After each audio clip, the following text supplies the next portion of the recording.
Clear brain maps, where the darkest patterns come to light.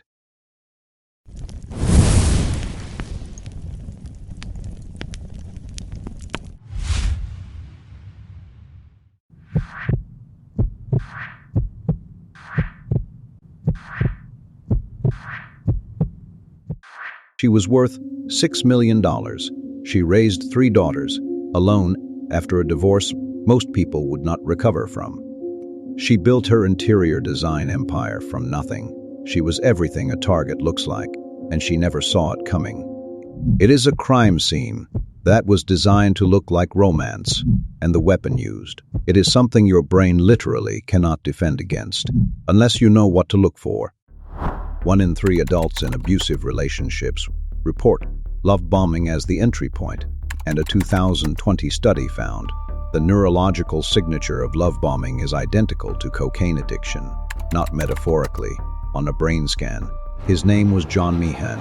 She called him the one. His other 18 victims called him something else, and every single one of them thought they were different.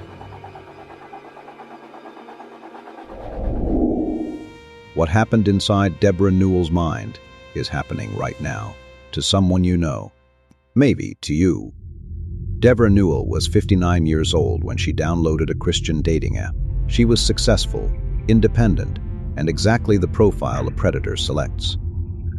Not weak, not naive, accomplished, successful, slightly lonely. John Meehan saw her profile. He said he was an anesthesiologist. He said he served in Iraq. He said he was a healer. None of it was true. John Meehan was a convicted felon, a drug thief who stole fentanyl from operating rooms, a documented stalker with a restraining order from a previous victim. He had a criminal file across 2 states and a dating profile that said, healer. She was not blinded by love. Her brain was chemically hijacked. Loveleen Kacker's research found that emotional flooding in early romantic relationships suppresses the prefrontal cortex, the brain's rational decision-making center, by up to 40%. This is why intelligent, high-achieving people miss the signs. The signs are there. The brain is not allowed to process them. Within 3 weeks of their first date, Meehan had sent flowers to her office every single day. He introduced himself to her daughters. He manufactured a family crisis just to see how she would respond. He was running a test. She was passing it. The trap does not need locks. It needs roses and a timeline. If your own brain is the weapon being used against you, how would you ever know? Meehan was not improvising. He was executing a sequence, one he had run before, twice, on different women, in different cities, with the same result. And in 2014, Deborah Newell was next on my list. 74% of trauma-bonded individuals consciously recognize warning signs during the relationship, but could not act on that knowledge. The reason, by the time awareness arrives, the neurological dependency is already built. Love bombing is only phase 1. Most people never see phase 2 coming, because phase 2 looks exactly like love 2. It uses the same words, the same warmth, the same eyes, until it does not. What if the warmth you felt at the beginning was not real? What if it was a script, rehearsed on 18 previous victims? Meehan had done this before, twice, same cities, same timeline, different names. He did not stumble into Deborah's life. He selected her, and then he began phase 2, Act 2, the 5-stage predator blueprint.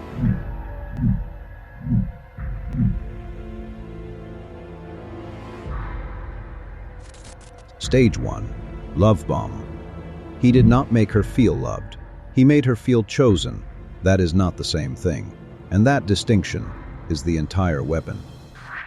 In the first 30 days, Meehan sent flowers every day to her design studio. He manufactured tears on their second date, a story about a dying patient he could not save. He said, "I have never felt this way," on day 11. These are not romantic gestures. They are forced intimacy escalation, a documented manipulation technique. The goal is not love. The goal is dependency. built before scrutiny begins. 81% of coercive relationships show abnormal grand gesture escalation within the first 30 days. Stage 2, isolate. He did not take her away from her family. He made her family the enemy. He made her feel like the only person who truly understood him was her. The goal is not love. The goal is dependency, built before scrutiny begins. Within 60 days, Deborah's daughters hated John Meehan. They saw what she could not. But by then, she had been programmed to hear their concerns as jealousy, as not understanding what they had. Her isolation looked like independence, that is by design. Isolation is present in 97.3% of documented coercive control cases. Stage 3 is the one most people do not recognize, because it does not feel like control. It feels like confusion. Stage 3 is destabilize. He did not control what she did. He controlled what she believed about herself. That is a completely different kind of cage. He told her she was too trusting. Then he exploited that trust. He told her she was emotionally unstable when she questioned him. He told her she was lucky to have someone who understood her. This is gaslighting, and it does measurable physical damage to the brain. He did not just lie to her, he rewired her brain. Repeated gaslighting over 6 months physically reduces hippocampal volume by up to 8%. This is measurable, documented brain damage. The hippocampus governs memory and reality testing. He did not just lie to her, he rewired her brain. Stage 4, surveil. He was not checking on her. He was running reconnaissance, learning her vulnerabilities, her schedule, her fears, building the file. Meehan tracked her location. He read her messages. He interviewed her employees, pretending to be her business partner. He was building a threat assessment, and she thought it was love. Surveillance behavior. 89% of domestic homicide cases. It is not jealousy, it is tactical preparation. Stage 5. By 2016, Meehan did not control Deborah's choices. He had removed her ability to make them. That is what ownership means in coercive control. Her finances, her calendar, her home, even her relationship with her own daughters, all of it, under Meehan's architecture. And she had watched it happen, one rose at a time. FBI classifies Meehan as an organized confidence predator, dark triad profile, narcissism, plus Machiavellianism, plus psychopathy. Once a victim has invested emotionally, the brain actively resists processing contradictory information.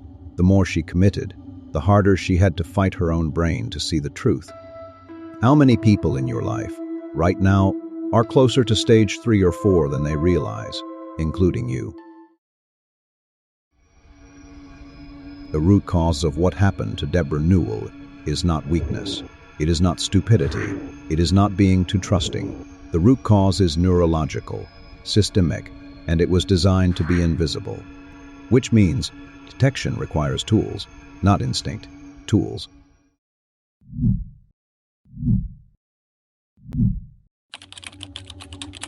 Adults with early attachment insecurity are 3-4 times more likely to misread coercive bonding as genuine love. John Meehan did not learn this from a textbook. He learned it from practice, across 18 documented cases. He knew your brain's vulnerability better than you did. These 3 tools change that. Tool 1. Timeline audit. Write down the timeline of the relationship's first 30 days. Count the grand gestures, flowers, declarations, manufactured crises, surprise visits. More than 3 in 30 days, that is engineering, not emotion. 81% of coercive relationships show abnormal escalation in the first 30 days. The goal is not to make you feel special.